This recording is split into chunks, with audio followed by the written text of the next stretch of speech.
This is a special report from About Space Today. 5, 4, 3, 2, 1, 0. All engine running.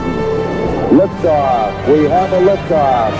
This is About Space, America's return to space, with news and information on our U.S. space program. Is your host of About Space, David Denal.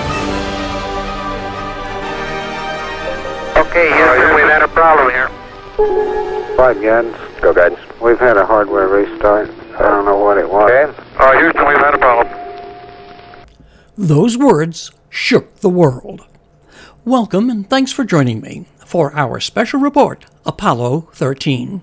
There are not many times in one's life when suddenly everything just stops. And your full attention is focused on a life and death survival on a disaster 200,000 miles from Earth.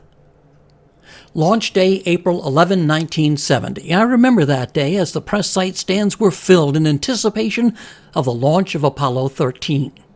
Man's fifth lunar mission, the third scheduled landing. The commander, Jim Lovel, a veteran of 3 previous missions. He had orbited the moon on Christmas Eve, 1968, on Apollo 8. Fred Hayes, his first time up as lunar module pilot, and Jack Schweigert, command module pilot. 3 days prior to launch, he was the backup crew. He replaced Ken Mattingly, who had been exposed to the measles and would watch the launch from Houston. I watched the 363-foot candlestick Saturn V rocket and roar off that launch pad with a fiery blast of 5 F-1 engines that would take the crew beyond Earth's orbit to the moon. Well, it seemed things were going along as planned, but at 56 hours into the mission, at 10:06 p.m., April the 13th, the power fans were turned on for the third cryostir of the mission, a procedure to stir the oxygen slush inside the tank, when we heard... Okay, Houston, we've had a problem here.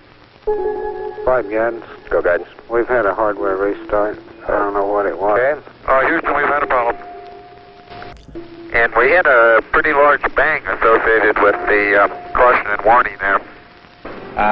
The sensation I had, that I had felt a vibration accompanying the bang, not a large vibration or shudder. Astronaut Fred Hayes.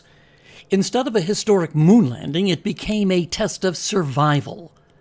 Then Houston says, shut down the tanks. Shut down the reactance valve, and I asked for a reconfirmation, since when you do that, it's sort of irreversible. If you shut one of these things down, they only can be restarted from ground support equipment. Yeah, that's because of AC, and it looks to me, looking out the hatch, that we are venting something.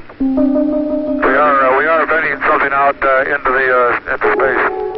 Okay, let's everybody think of the kind of things we'd be venting. GNC, you got anything that looks abnormal in your system? Negative light. That something was their precious oxygen. The crew members exited their command module, now powered down for re-entry, and climbed into the LEM, the Lunar Excursion Module, their lifeboat. But could it sustain 3 men for the journey back home? And I think it's fully capable of getting the crew back.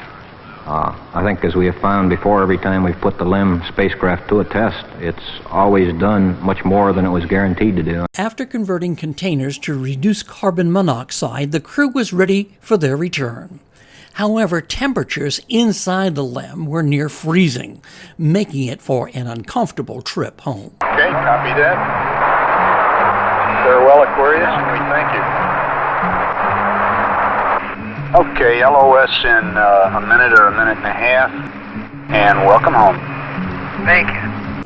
An incredible journey, a testament to the men and women of NASA and its partner companies to bring the crew of Apollo 13 home safely.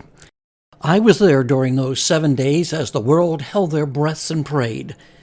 A short time, as history records, but it was a time when we eventually would shout out their safe return, with millions listening and watching as those orange and white parachutes opened All three chutes out. Beyond the mains, it really looks great. Extremely loud applause as Apollo 13 on main chutes comes through loud and clear on the television display here. And then splashdown. Thank you for joining me as we remember the astronauts of Apollo 13. And be sure to follow us on Facebook and share our program with your family and friends. Join me next week for the SLS, the world's most powerful rocket, when our series of Return to the Moon to Stay continues. I'm David Denault, and this has been About Space Today.